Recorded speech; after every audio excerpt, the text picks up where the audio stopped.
So, hello mga loves. Oh my God, ang pangat ng boses ko. Diyos ko, bagong taon, magkakasakit ako nakakalok.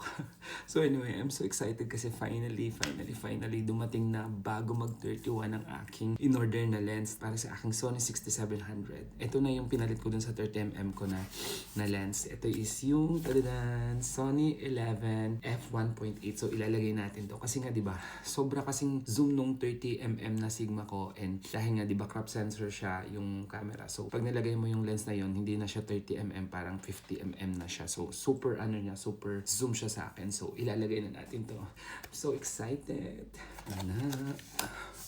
Diyos ko, sobrang ginaw dito sa amin, as in.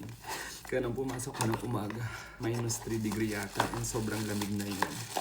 So ito na siya. Oh my God. Buti na lang na ibalik ko yung 30mm ko. Sa bagay, yung nung binili naman yung lens na yon, sabi naman dun sa tindahan ng mga camera, pwede daw yun in 14 days, pwedeng ibalik yung camera or yung lens. Depende kung basta pag sa camera, wag lang daw masyadong gamitin. Tapos sa lens naman, syempre titignan natin. So anyway, ito siya.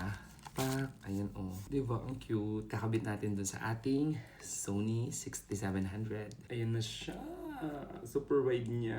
Ano yung setup. Diba? Kahit hawak ko lang yung camera, ang wide niya. Promise. So love it. Kuha tayo ng sample dito. So mga labs, ito ng ating Sony 11mm 1.8. Ayan, di ba? Ang wide niya kumpara dun sa Sigma 30mm. So at least ito hawak ko pa ha.